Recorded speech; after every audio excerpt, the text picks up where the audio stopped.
Hello, everyone. Welcome to the last Sunday in June. I can't believe weeks are flying by. I wanted to talk to you a little bit about this book.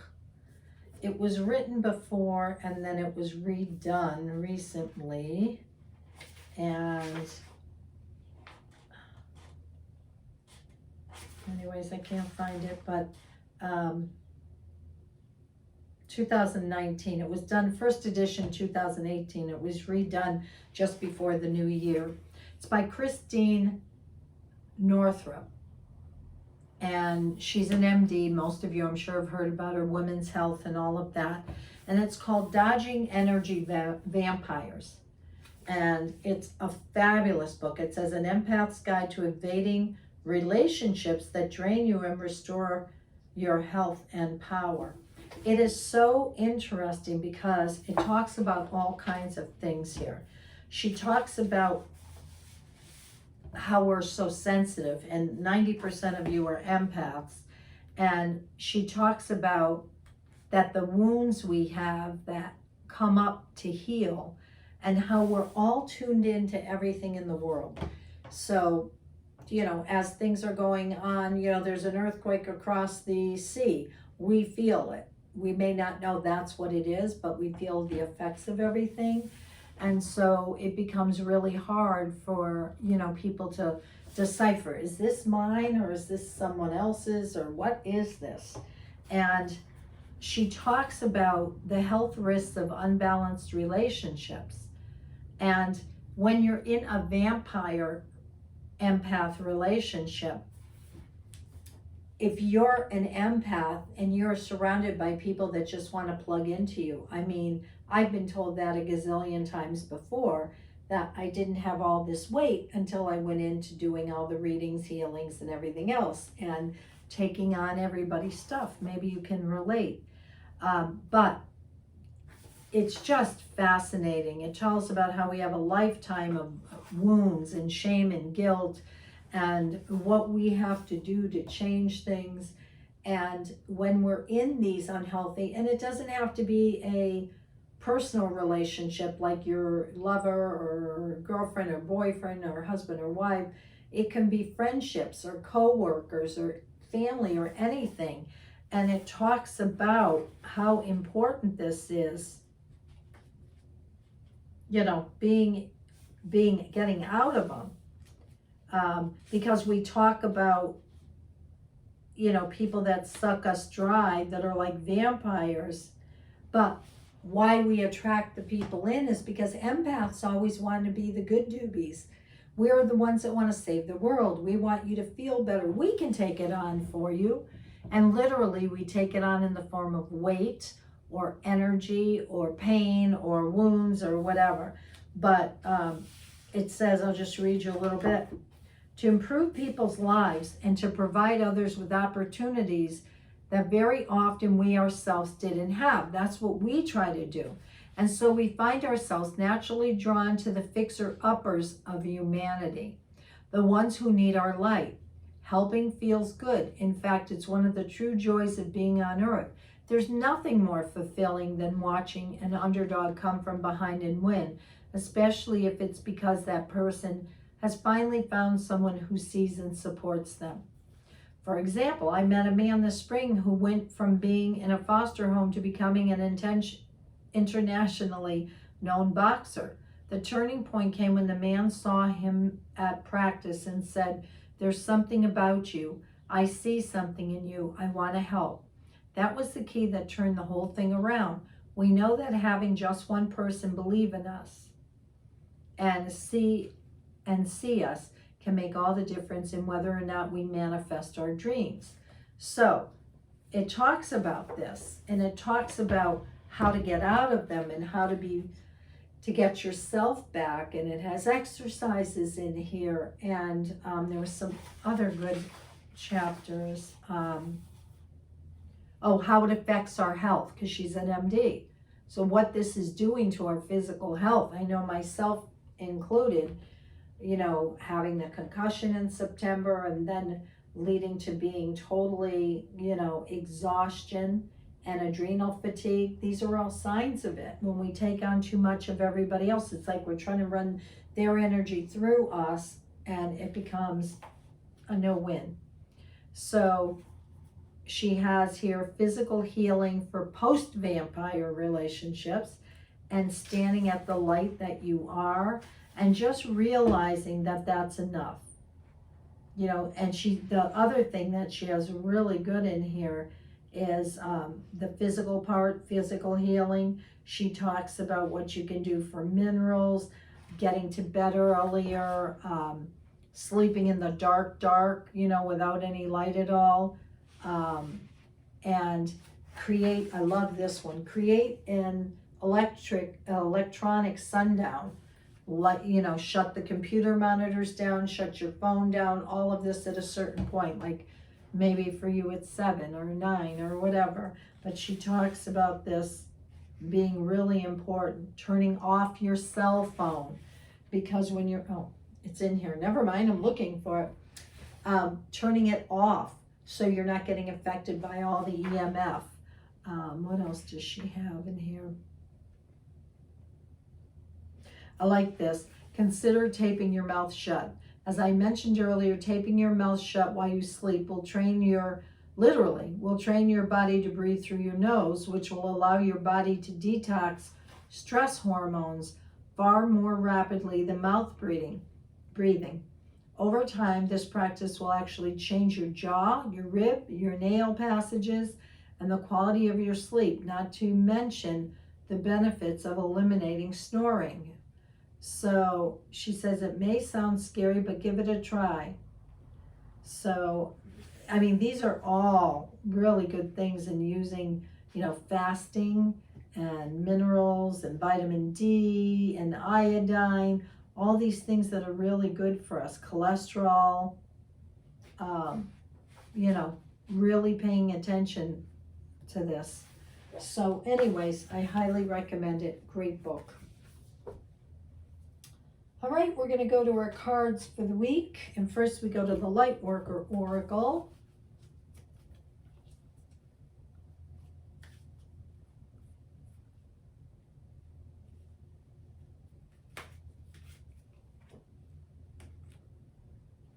Seventh ray of ritual, order, and ceremony.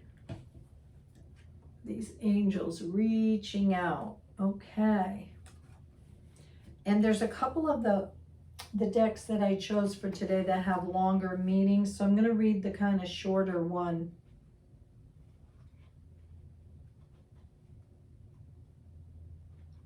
It's got a master number 44 on it too.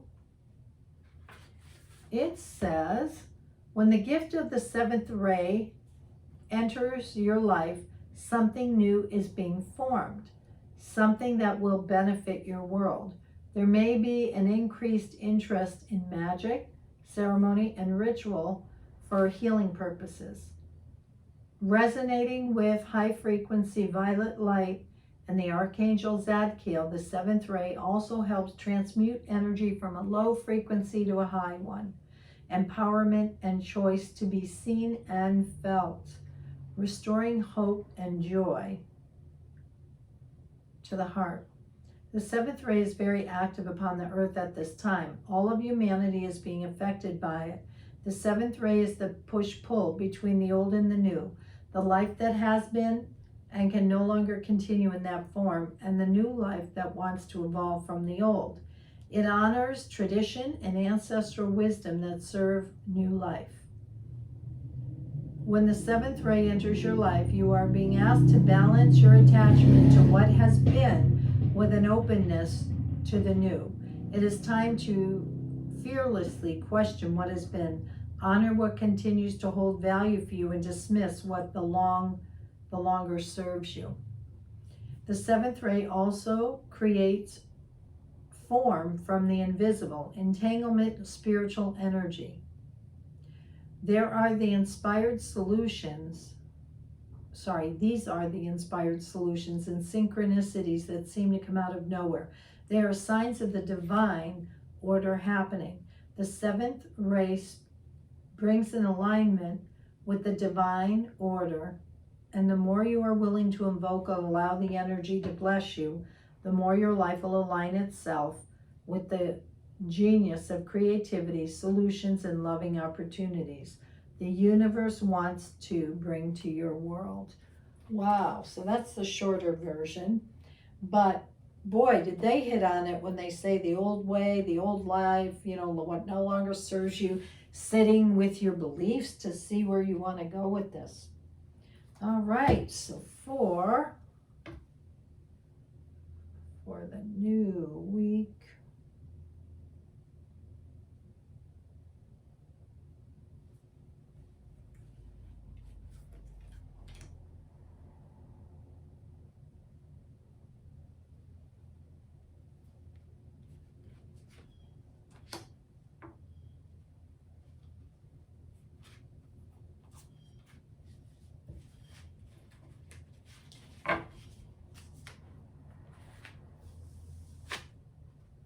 trapped in fear. So alone, what I would say about this is a caution. If something else happens in the world, if something else comes up for us, they're saying, don't get trapped in fear. Next one is power. It's got the lion on there. So use your power to move forward. Get past the fear and use your power.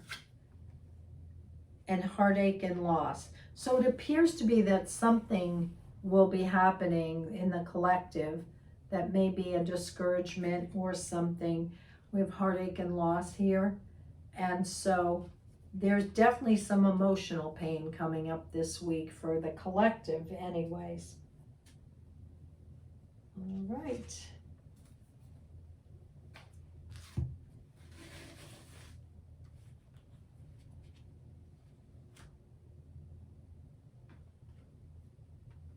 Trust. It's a little duck sitting on a bird's nest, or maybe it's a duck nest, I don't know. City girl. And it's saying trust, that no matter what the world's going through at this time and what we're going through, we need to trust. So let me read you that.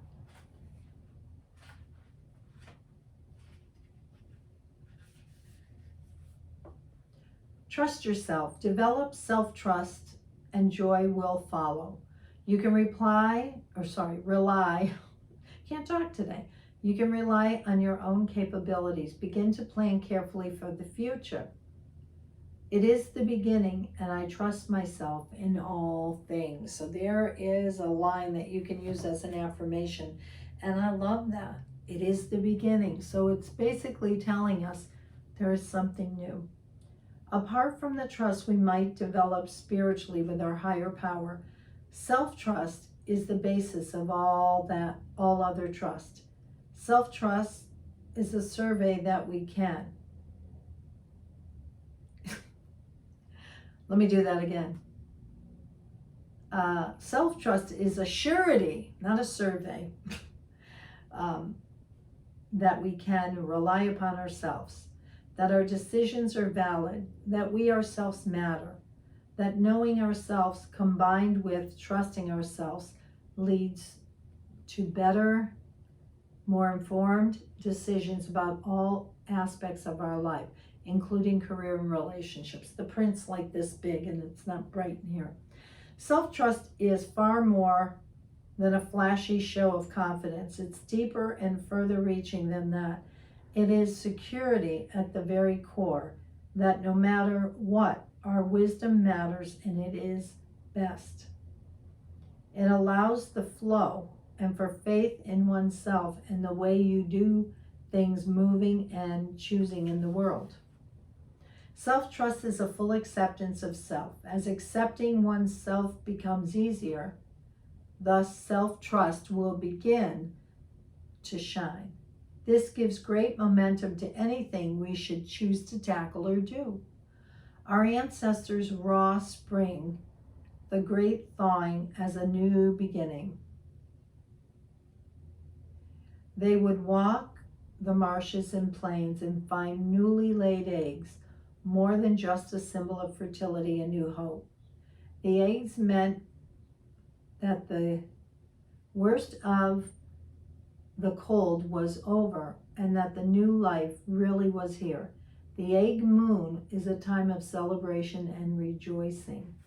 So there it is. So it's telling us we have to have trust. After we get rid of the fear and whatever's being brought up, we've got to go back here. And the last card is from the Metatron deck.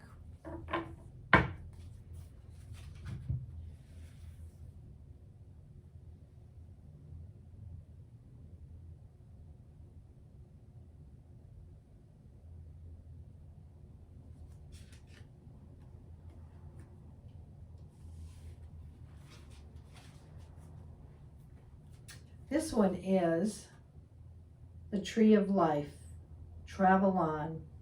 It's beautiful, the sacred geometry and the beauty and all the colors and the rays and the wings that are here.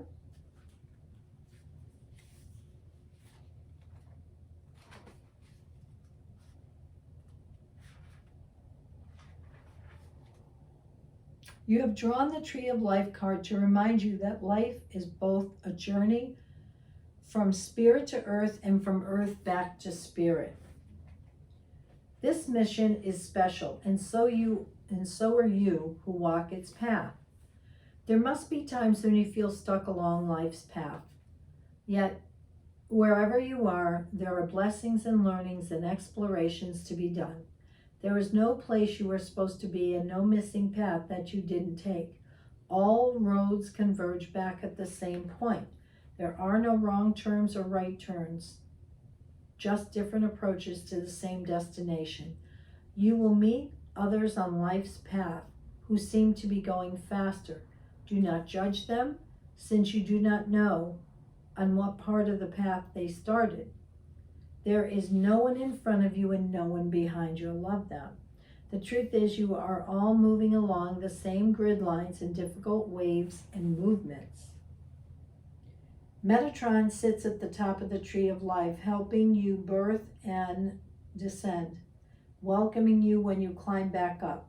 Archangel Sandalphon sits at the bottom, a perfect angelic anchor and compass point from which signals are sent out to guide you on. The trick is to enjoy the journey, see all of it as important, all equally valid, every experience and person you meet along the way, and all that you learn make you the person that you are. Look at the card. Which sphere speaks to you? It is the sphere's color or position on the tree that speaks to you. Feel into this. What does it have to say to you about the stage of your life experience? Do you feel as though you are working your way up or down? Do you feel static or unmoving? Judge none of it. You are where you are, and Metatron can see you. You are not lost or forgotten or unable to be seen. The Creator's light is shining down upon you, encouraging you to enjoy the journey of your life and your time here on this planet. Look again at the card. Seek now the next place on the tree with which you would like to travel to. Where is it, and what does this represent to you? What are your experiences? What are your expectations? And what do you need to experience? Journey on. You are doing well, and all is as it should be.